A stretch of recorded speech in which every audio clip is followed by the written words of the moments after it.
안녕하세요. 대전략 두 번째 이야기입니다. 오늘부터 한동안 손자병법의 이론과 그 사례들을 함께 살펴보도록 하겠습니다.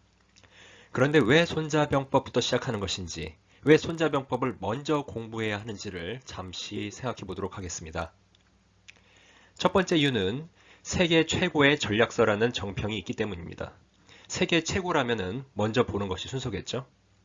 두 번째로 우리 주변의 강대국들이 손자병법을 깊이 있게 연구하고 있으므로 우리도 뒤처질 수 없기 때문입니다. 중국은 손자병법의 종주국으로서 국가 전략의 모든 가이드라인이 손자병법으로부터 나오고 있다고 해도 과언이 아닙니다. 예를 하나 들어볼까요? 2개월 전쯤 미국은 휴스턴 중국 총영사관을 스파이 활동 혐의로 폐쇄시킨다고 협박했었죠. 또 며칠 전에는 미국의 트럼프 대통령이 미국에 체류 중인 중국인들 약 1000여 명의 비자도 같은 혐의로 취소한다고 말했고요. 아직 확증은 없지만 아마도 그런 스파이 활동이 있었으리라고 추측합니다. 왜냐하면 손자병법의 종주국이 스파이 활동을 게을리한다는 것은 상상도 할 수 없는 일이기 때문이죠.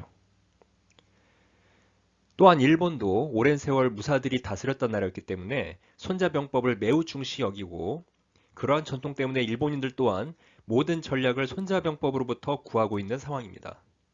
미국의 경우는 중국을 연구하기 위해 손자병법을 공부하기 시작했는데요. 이제는 중국을 오히려 무색하게 만들 만큼 손자병법의 대가가 되었다는 평이 있습니다. 그러니 우리도 뒤처질 수 없겠죠? 세 번째로 전 세계 거의 모든 나라들의 전략 연구가들이 손자병법을 깊이 있게 연구하기 시작했다는 것입니다. 이런 세 가지 사실만 살펴봐도 왜 우리가 손자병법을 공부해야 하는지에 대한 충분한 답이 되었으리라 생각합니다. 그래서 본격적으로 손자병법을 공부해야 하는데 그러기 전에 최소한의 상식 체크는 하고 넘어가야 되겠죠? 손자의 원래 이름은 많은 분들이 아시다시피 손무입니다. 그에 대한 기록은 사마천이 쓴 사기에 아주 간결하게 나옵니다. 사실 너무 간결하게 나와서 일부 역사가들은 손무가 실존 인물이었나 의심하기도 하는데요. 사기의 내용이 맞다고 생각하고 또 그 이후에 중국 고대 문헌에서도 손자병법에 대한 언급이 많이 나오기 때문에 우리는 손무가 실존 인물이라고 생각하고 이야기를 진행하도록 하겠습니다. 사마천에 의하면 지금으로부터 약 2500여 년 전, 즉 중국의 춘추 전국 시대 말기에 활동했던 무인으로서 병법 연구가였습니다. 그가 이 병법서를 쓰게 된 계기는 이렇습니다. 원래 제나라 사람이었는데요. 우여곡절 끝에 오나라에 들어가서 그 나라의 군사, 지금으로 따지면은 뭐 총사령관, 국방부 장관, 뭐 이런 것들 다 합친 대단한 자리를 하나 얻습니다. 원래 제나라의 유명한 명문가 출신이라서 제나라를 떠나지 않았더라면 제법 괜찮은 자리 하나 그냥 쉽게 차지했겠지만 신생국인 오나라에 가서 사실상 그 나라의 군대를 통솔하는 자가 됩니다. 굳이 현대 사회에 비교하자면 대기업 정규직을 마다하고 앞날이 불확실한 벤처 스타트업의 대표이사가 된 꼴인데요.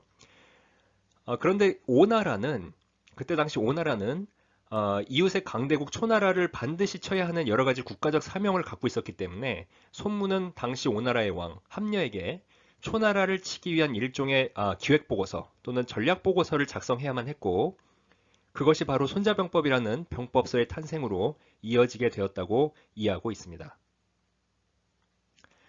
그럼에도 불구하고 이 병법서는 시대를 뛰어넘는 일반적인 전략적 원칙을 많이 포함하고 있어서 오늘날과 같은 현대사회에서도 그 응용 범위가 매우 넓다고 평가하고 있습니다. 자, 이제 진짜로 손자병법을 공부하겠습니다. 첫 번째 챕터를 계라고 합니다. 계는 그 계산하고 헤아린다는 뜻의 그 계 맞습니다. 무엇을 계산하는 것일까요? 먼저 손자가 한 말을 그대로 읽어보도록 하겠습니다. 손자가 말하길 전쟁은 국가 중대사이고 사람들의 생사가 달려있고 국가 존속과 멸망의 갈림길이 될 것이니 마땅히 잘 살펴야 한다. 라고 했습니다. 아주 명쾌하죠. 전쟁 애들 장난 아니라는 얘기입니다. 시작하기 전에 신중하게 여러 가지 사항들을 꼼꼼하게 검토해야 된다는 얘기입니다. 여기서 손자가 언급하고 있는 전쟁을 굳이 국가 간 전쟁에만 국한시켜서 생각할 필요는 없겠습니다. 현대 사회에 맞게 해석한다면 신규 사업, 신규 프로젝트 등 다양하게 해석할 수 있겠죠. 그것이 진짜 전쟁이든 사업이든 일을 시작하기 전에 신중하게 검토해야 한다는 그런 뜻입니다. 한 가지 예를 들어보겠습니다. 제가 아주 뛰어난 요리 제조 비법을 알게 되었다고 가정해볼까요? 저는 이 요리를 비법대로만 제대로 만들 수 있다면 많은 사람들의 사랑을 받게 되고 커다란 수요를 만들어낼 수 있다고 확신합니다. 또한 적당한 크기의 식당 정도는 개업할 수 있는 자금도 있다고 가정해보죠. 그럼 어디든 장소를 찾아서 사업을 시작하면 될까요? 손자에 의하면 그렇게 무턱대고 시작하면 반드시 망하게 된다고 합니다.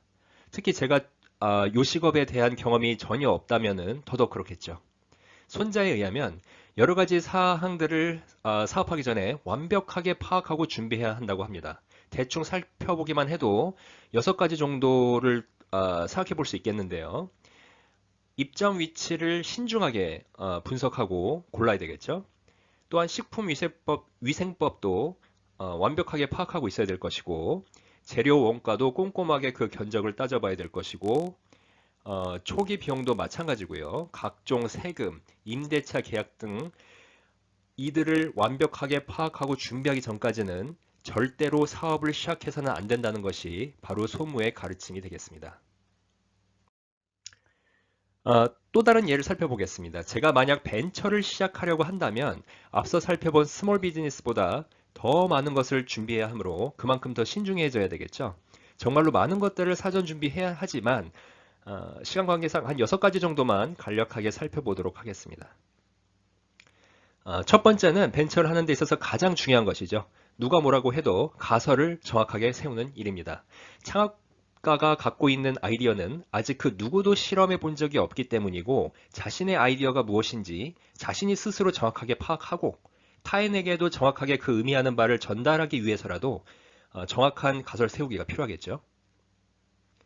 두 번째는 자신의 아이디어를 혹시 누군가가 이미 실행에 옮기고 있는지를 잘 리서치해보고 누군가가 이미 하고 있거나 해낸 사업을 마치 자신이 세계 최초라고 착각하는 그런 코미디는 연출하지 말아야 되겠습니다. 세 번째는 고객 개발. 사무실 바깥으로 나가서 잠재적 고객들을 만나고 가설을 검증하는 과정, 즉 고객 개발을 해야 한다는 얘기입니다. 네 번째는 애자일 개발 방식에 따라서 최소 기능 제품, 영어로는 MVP라고 하죠. Minimum Viable Product의 약자입니다. MVP를 만들어 이를 통해 고객의 문제점을 하나씩 해결하고 고객의 반응을 확인하면서 배우는 과정을 반복적으로 수행하면서 점진적으로 발전하는 일입니다. 아마도 6가지 사항 중에서 이게 제일 중요할 수도 있겠죠. 다섯 번째는 스타트업에는 스타트업에 최적화된 경영학이 별도로 있다는 것을 인정하고 스타트업을 시작하는 사람이 갖춰야 할 경영 마인드를 사전에 익히는 일입니다. 경영대학이나 MBA 코스에서 배우기 어려운 스타트업에 최적화된 경영학을 공부해야 한다는 뜻입니다. 에릭 리스가 최초로 사용한 린 스타트업이라는 경영의 원리를 사전에 심도 있게 공부하는 것도 좋은 예가 될 수 있겠습니다. 또는 전설적인 한국의 벤처기업가 권도균 씨가 쓴 스타트업 경영 수업이라는 책을 정독하는 일도 도움이 되리라 생각합니다. 그리고 6번째, 자신의 마음가짐 또는 각오를 새롭게 하는 일입니다. 스타트업이라는 것은 시작하자마자 사업이 스무스하게 진행되면서 수익이 막 발생하고 그런 일은 일단 없다고 봐야 되겠습니다. 또한 스타트업이란 그 속성상 90% 이상이 단 2, 3년 안에 파산한다고 합니다. 모든 스타트업 창업자들은 자신만큼은 그 90%에 속하지 않고 성공하는 10%에 속할 거라고 생각하겠지만 안타깝게도 대부분 wishful thinking이죠. 현실은 그렇게 만만하지 않습니다. 더군다나 자신의 아이디어가 위에서 언급한 고객 개발, MVP 시연 등을 통해서 시장성이 전혀 없다는 절망적인 사실을 발견하는 예도 비일비재합니다. 즉 자신의 아이디어가 전혀 잠재적 수요를 깨우는 일과 상관없다는 사실을 깨달았을 경우에는 어떻게 될까요? 자신의 기술과 노하우를 살리면서 다른 수요를 깨우는 일로 전환하는 일, 전문 용어로는 피보팅이라고 합니다만 이 피보팅을 오랜 세월 하면서 지속적으로 회사를 운영할 구체적 국리를 사전에 해야 한다는 뜻입니다. 요약하자면 스타트업을 시작하는 일은 손자가 말한 하나의 전쟁을 시작하는 것과 같습니다. 똑같습니다. 사전에 알아야 할 것들 또는 준비해야 할 것들이 이 이외에도 워낙 많기 때문에 이런 것들을 꼼꼼하게 체크하고 자신의 것으로 만들면서 오랜 세월 피보팅 하면서 버틸 정신적 각오가 있는지 스스로에게 물어봐야 합니다. 여기서 실패한 스타트업의 사례를 하나 살펴보도록 하겠습니다. 2016년에 미국에서 와이파이 연결이 가능한 전자동 착즙기 주서로라는 상품이 나왔습니다. 미국 소비자들이 점차 건강에 신경 쓰기 시작했다는 점에 착안하고 실리콘밸리에서 만들어낸 전자동 녹즙기입니다. 투자 설명회도 잘 했었는지 미국 최대 규모의 식품업체인 캠벨 숯 컴퍼니로부터 1억 달러가 넘는 엄청난 투자금도 유치했었습니다. 그러나 원재료를 기기에 넣기만 하면 그 이후 모든 과정이 전자동이라는 점, 멀리서 와이파이로 기기에 연결해서 착즙 명령을 내릴 수 있다는 점을 제외하곤 기존 착즙기에 비해서 뚜렷한 경쟁력이 없었고 대당 400달러가 넘었기 때문에 가격 경쟁력도 낮았습니다. 특히 손으로 짜먹는 게 훨씬 빠르겠다는 블룸버그의 저주성 기사 덕분에 처음 잠시 상승세를 타던 매출도 곧 곤두박질 쳤습니다. 아무리 전자동이라고 하더라도 사람들은 더 빠르게 착즙하고 더 가격이 저렴한 기존 제품을 선호했던 겁니다. 이 제품을 출시한 창업자 더글라스 에반스는 출시 후 만 2년도 되지 않은 상황에서 결국 폐업 신고를 하게 됩니다.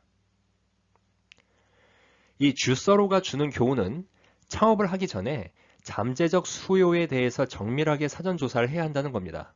자기 머릿속에서 반짝하고 떠오른 아이디어의 참신성 자체만 함몰돼서 현실적 수요가 있을지를 깊이 있게 조사나 분석도 안 해보고 덮어놓고 창업을 할 경우에 이런 일이 생긴다는 거. 바로 손자병법의 개편의 경고를 유념했더라면 저지르지 않았을 실수입니다. 이제는 기분 좋게 성공한 사례를 하나 살펴보도록 하겠습니다.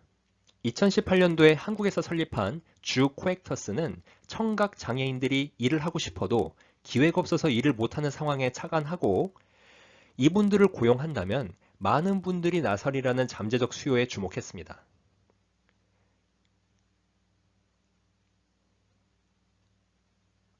청각 장애를 극복할 기술적 뒷받침만 있다면 택시 운전기사로서 훌륭하게 역할을 해내리라는 가설을 세우고 이에 필요한 기술과 자본을 준비하기 시작하였습니다.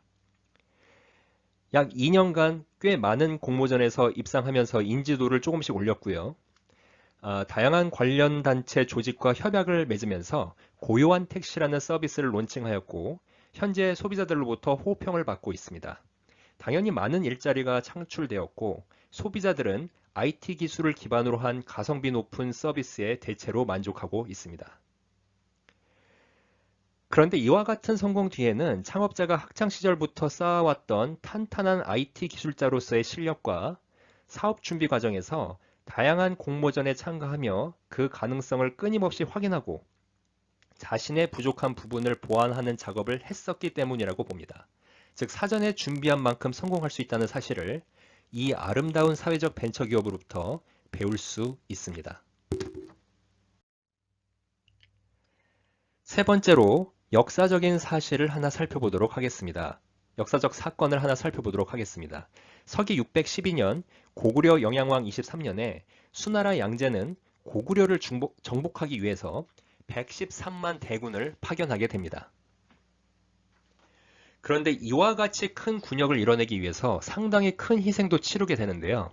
일단 독자분들도 다들 아시리라 믿지만 대부분의 분들께서는 오래전에 배운 내용이라 추측을 하고 다시 리뷰하는 시간을 갖도록 하겠습니다. 먼저 전 중국 대륙에서 물자를 한 곳으로 모아야 하니까 대운하 공사를 하게 됐는데요. 이것은 많은 분들이 주지하는 사실입니다. 물론 초장기적으로 봐서 중국에게는 두고두고 남는 장사였지만 당장 수나라의 국력이 급격하게 소모되었다는 치명적 단점이 생겼습니다. 이를 준비하는 과정에서 뜻하지 않는 변수가 이렇게 생기면은 원래 목적인 고구려 원정을 훗날로 미루는 것이 현명한 판단이었을 겁니다. 둘째, 중국 여러 지역에서 징집된 군대를 한 곳에 모아서 그곳에서 다시 요동으로 보내는 동안 평균적으로 보병들은 1000km가 넘는 거리를 행군해야만 했습니다. 체력과 사기가 동시에 지수함수적으로 급격히 떨어지는 무모한 군역이었습니다. 아마도 대부분의 병사들은 요동에 도착했을 때 거의 전의를 상실했을 것 같아요. 뒤에 손자병법 제5장 3편에서도 다시 언급하겠지만 객관적 병력 또는 객관적 병사들의 숫자만이 전력을 가늠하는 잣대가 될 수 없습니다. 군인들의 정신력이나 사기가 전투의 승부에 미치는 영향은 헤아릴 수 없을 정도로 큽니다. 셋째, 113만 대군을 먹여 살리는 일. 뿐만 아니라 기마병에게는 말에게 먹일 사료도 필요하니까 천문학적인 보급 물자가 필요하게 됩니다. 손자병법은 원래 춘추전국 시대 말기 오나라가 초나라를 치기 위해서 쓰여진 군사기획서의 성격을 띠고 있다고 아까 전에 말씀드렸죠.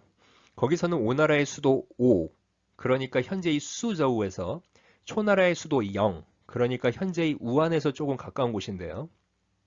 수저우에서 우한까지의 거리를 대략적으로 헤아려 보면 지도상에서는 직선거리로 500km 나옵니다. 그 두 지역 사이에서의 군사적 이동을 고려하고 손무가 2500년 전에 계산한 바에 의하면은 전장터가 될 영에서 소모해야 될 식량의 약 20배를 출발할 때 수저우에서 보급물자로 가져가야 한다고 했습니다. 자, 500km에 20배입니다. 잘 기억해 두세요. 그럼 수나라의 당시 수도 장안에서 113만 대군이 집결한 후에 거기서 요동으로 출발했으니까요.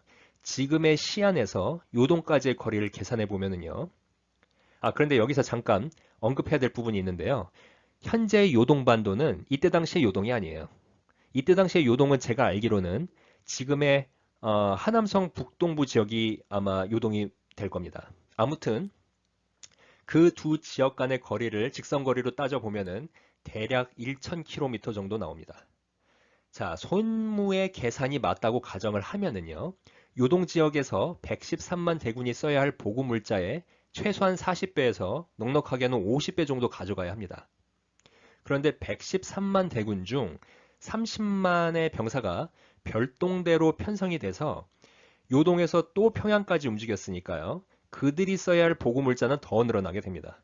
이렇게 계산을 하면은요. 대충 주먹국으로 따져봐도 중국의 나라 살림 깡그리 다 긁어 모아서 원정을 떠났으리라고 추측을 해도 무난할 것 같습니다. 그야말로 모 아니면 도식의 무모한 도전이었습니다. 참고로 113만 대군 규모가 어느 정도 크냐면은요. 20세기 초에 1차 세계대전이 있었죠. 그 1차 세계대전이 일어나기 전까지 이 세상에서 가장 큰 전쟁이 바로 수나라의 고구려 원정이었습니다. 대단하죠. 네 번째, 1000km 행군하면 그만큼 병참선이 정확하게 비례해서 늘어나니까 병참선 관리가 매우 어려워지는데 이에 대한 준비도 미흡했다고 합니다. 다섯 번째, 이런 원정 자체를 물질적으로 준비하는 일만큼 중요한 것은 외교입니다. 쳐들어가려는 나라를 외교적으로 고립시켜서 다른 나라가 돕지 못하도록 해야 합니다. 이런 외교적 사전 작업을 손자는 자신의 병법서에서 벌교라는 용어로 나타내고 있습니다. 수나라 양제의 경우 신라로 하여금 후방에서 교란 작전을 펴서 고구려가 요동이나 평양성 방어에만 군사력을 집중하지 못하도록 부탁을 하고 있기 때문에 일단 벌교는 하고 있습니다. 그러나 고구려 영양왕은요, 무려 일본까지 포섭을 해서 신라의 후방을 교란하도록 부탁하고 있어요. 한마디로 뛰는 놈 위에 나는 놈이 있었던 겁니다. 벌교에서도 고구려가 판정승을 거둔 거죠. 그리고 여섯 번째, 아마도 이게 가장 중요한 결정적인 부분이 될 수 있겠습니다만 정보전을 소홀히 했다는 겁니다. 100만 대군을 이끌고 가기 때문에 일단 지는 일은 없을 거라는 근거 없는 심리적 안일함? 뭐 그런 게 작동하지 않았나 추측을 해봅니다. 전쟁 전에 고구려에 많은 첩자를 보내서 그 나라 지형이나 성들의 특성, 지휘체계, 지휘자 역량, 뭐 이런 것들을 아주 깊이 있게 분석했다는 기록이 아무데도 없어요. 그리고 그들의 그 전투 결과를 보면은 그렇게 정보전에 투자를 한 것 같지도 않아요. 특히 평양성을 쳐들어갔던 별동대에게 정보전을 무시했던 정황이 꽤 많았고 결국 그것 때문에 아주 큰 문제가 일어나게 됩니다. 도표를 보면서 설명해 보도록 하겠습니다. 대부분의 주력이 유동성을 포위하여 유동성 안의 수비 병력이 준동하지 못하도록 묶어놓은 다음에 30만 별동대가 고구려의 수도를 함락하기 위하여 평양성으로 진군하게 됩니다. 그런데 이들은 워낙 행군을 오래 하고 고구려 군대가 야전을 거부하고 농성만 했기 때문에 오랜 시간의 전투를 통하여 전의를 상실하게 됩니다.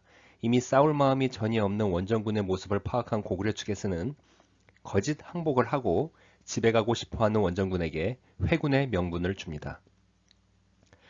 원래 성을 물리적으로 함락시키기 전까지는 회군할 수 없는 별동대였지만 이미 명령을 거역하고 되돌아가기 시작했기 때문에 어떤 의미에서는 패잔병이나 마찬가지였던 셈입니다.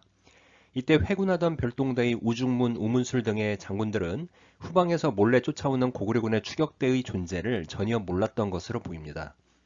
만약 후방 군대의 이동 속도를 다소 늦추더라도 삼엄하게 경기하면서 후퇴했더라면 전쟁의 결과는 많이 달라졌을지도 모릅니다. 무인은 전투의 패배는 용서받을 수 있어도 경계하지 않는 태도는 절대 용서받을 수 없다는 명언도 있죠. 후방 부대의 경계가 삼엄했다면 살수 대첩도 없었습니다. 후퇴하던 별동대 30만 대군이 살수를 절반 정도 건넜을 때 후방에서 추격해오던 고구려군의 급습에 의해서 괴멸되고 2,700여 명만 살아 돌아갔다고 합니다. 참고로 제9장 행군편에서도 다루겠지만 적군이 강을 절반 정도 건넜을 때 공격하는 일이 전술적으로 가장 큰 피해를 준다고 합니다.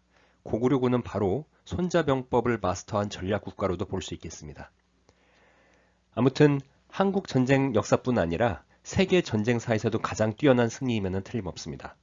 한마디로 요약해서 수나라는 자신들의 병력 숫자를 과신하고 안일하게 준비했던 것이 바로 패인이 되겠습니다. 그럼 도대체 전쟁을 하기 전에 무엇을 어떻게 고려하고 준비해야 하는 것일까요? 손자는 전쟁 전에 체크할 리스트를 547개로 정의합니다. 5가지 고려사항은 객관적 전쟁 수행 능력 평가가 되고 7가지 계산사항은 피하 간의, 그러니까 아군과 적군 간의 상대적 전력 비교가 됩니다. 이를 토대로 계산하여 섬세하게 견적을 내고 승산을 헤아려야 한다고 합니다. 자, 이제부터 5사, 5가지 고려사항을 살펴보도록 하겠습니다. 손자는 이를 도천지장법이라고 부르고 있습니다. 첫 번째 도는 길도자를 쓰는데요. 이것은 싸우는 이유, 즉 대의 명분을 나타냅니다. 싸우는 이유가 명확하지 않다면, 즉 지배층의 탐욕에 의해서 일어나는 싸움이라면 국민 대다수가 납득하지 못하고 병사들은 싸울 마음이 없을 것입니다. 즉 도가 제대로 서지 못하면 상하 단결은 기대하기 어렵고 전투원들의 사기 저하로 이어질 것이며 그들의 투쟁심을 절대 기다릴 수 없게 됩니다. 자, 이와 관련해서 가장 대표적인 예가 아마도 베트남 전쟁이 될 것 같습니다. 1964년 통킹만 사건을 조작해서 미국이 이 전쟁에 참전하게 되는데 당시 미국민들의 절대 다수가 참전을 반대했습니다. 미국은 6.25 한국 동란 때처럼 유엔의 안전보장이사회를 거쳐서 유엔군의 형태로 참전한 것도 아니었고 단지 공산국가의 확산을 막겠다는 명분 하나로 여론이 반대하는 전쟁에 그것도 장기간에 걸쳐서 관여하게 됩니다. 그런데 전쟁이 장기화되면서 조달해야 할 전쟁 경비도 천문학적으로 늘어나게 되고 급하게 달러를 찍어내면서 달러의 가치가 하락하게 됩니다. 이는 곧 브레튼 우즈 체제의 종식으로까지 연결되게 됩니다. 브레튼 우즈 체제의 붕괴는 20세기 최고 사건들 중 하나로 평가받을 정도로 중대한 얘기이므로 여기서 잠깐 브레튼 우즈 체제를 간단하게 복습하고 넘어가야 할 것 같습니다. 제2차 세계대전이 끝날 즈음 전 세계 금의 약 70%를 보유하고 있던 미국은 종전 직전인 44년도에 브레튼 우즈 체제를 출범시킵니다. 이는 미화 35달러를 1트로이 온스 금에 고정시키는 근본이제입니다.